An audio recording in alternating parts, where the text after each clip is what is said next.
السلام علیکم سامعین، 29 جمادی الآخرہ کی تاریخ شروع ہو چکی ہے، 31 دسمبر ہے۔ انگریزی نئے سال کے شروع ہونے میں چند گھنٹے باقی ہیں۔ اس سلسلے میں اس نامہ نگار نے آج جمعیت علماء ہند کے قومی صدر حضرت مولانا سید ارشد مدنی دامت برکاتہم العالیہ کا ایک پیغام دیکھا سوشل میڈیا پر۔ ادھر خانقاہ بوڑیا سے ایک پیغام آیا ہے، تو میں نے یہ سوچا کہ کسی مستند اور معتبر عالم دین سے اس سلسلے میں کوئی بیان حاصل کر لیا جائے۔ چنانچہ سوشل انڈیا نیوز کے لیے خاص طور سے جامعہ فلاح الدین کی بلاسپور حضرت مولانا محمد اسماعیل صادق دامت برکاتہم العالیہ سے اس بارے میں تفصیلی انٹرویو لیا ہے، نئے سال کے بارے میں جو پیش خدمت ہے۔ جی السلام علیکم۔ وعلیکم السلام ورحمۃ جی مولانا اللہ۔ صاحب، آواز آ رہی ہے؟ جی آواز آ رہی ہے آپ کی۔ اچھا مولانا صاحب، میں سوشل انڈیا نیوز سے بلال احمد بول رہا ہوں، بجرولوی۔ جی جی جی۔ مجھے دریافت یہ کرنا ہے کہ ابھی 2025 شروع ہونے والا ہے، نئے سال میں لوگ بہت سی تقریباً اور پروگرام مناتے ہیں، تو اس جی انگریزی سال کے لیے شرعی ہدایت کیا ہے؟ ہمیں کس طرح کرنا چاہیے؟ اصل میں ایک حدیث ہے، جی تو میں پہلے متن پڑھ دیتا ہوں، اس کے بعد اس کا ترجمہ و تشریح۔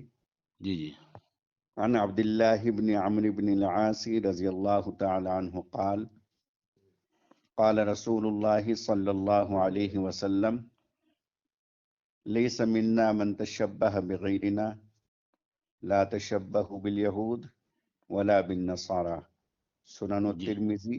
جی حضرت عبداللہ بن عمر بن عاص رضی اللہ تعالی عنہما سے روایت ہے کہ رسول اللہ صلی اللہ علیہ وسلم نے فرمایا، وہ شخص ہم میں سے یعنی ہماری جماعت میں سے نہیں ہے جو ہمارے غیروں سے مشابہت اختیار کرے۔ اے مسلمانوں، تم نہ یہود کی مشابہت اختیار کرو اور نہ نصارہ کی۔ جیسے جی 1 جنوری کو نئے سال کی مبارکباد دی دینا، یعنی کہ ہیپی نیو ایئر کہنا، اور اس طرح کے SMS بھیجنا یہود و نصارہ کا طریقہ ہے، اس سے احتراز کرنا چاہیے۔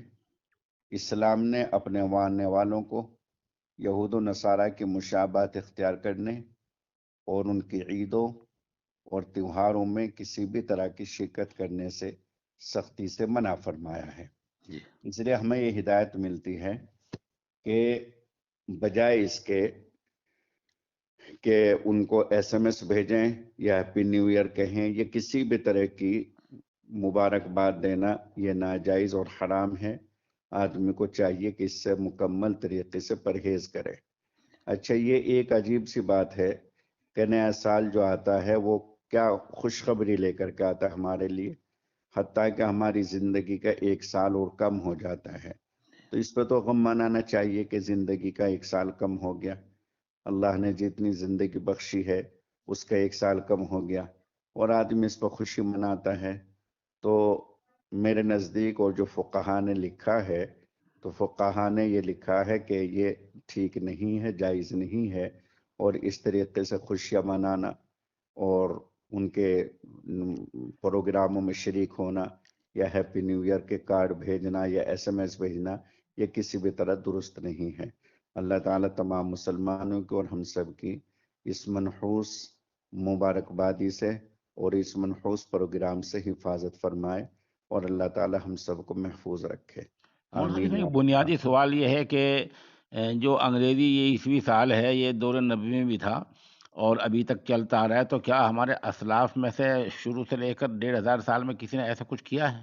نہیں، کسی نے ایسا نہیں کیا، نہ کسی نے ہمارے اسلاف میں سے کیا، نہ جو موجودہ جو اکابر ہیں ان میں سے کسی کا یہ طریقہ نہیں ہے۔ یہ تو سب جو دنیا دار ہیں اور نیتا وغیرہ ہیں، سیاسی لوگ ہیں، ان کا شیوا ہے اور ہندوؤں کا طریقہ ہے۔ ہمارے اسلاف میں سے کسی نے بھی اس کو نہیں منایا، اور نہ موجودہ اکابر میں سے کوئی مناتا ہے اور نہ مبارکباد دیتا ہے۔ مولانا صاحب، میں آپ کا شکر گزار ہوں، آپ نے وقت دیا ہے، شکریہ بہت بہت۔ جزاک اللہ، جزاک السلام علیکم۔ اللہ۔ وعلیکم السلام ورحمۃ اللہ۔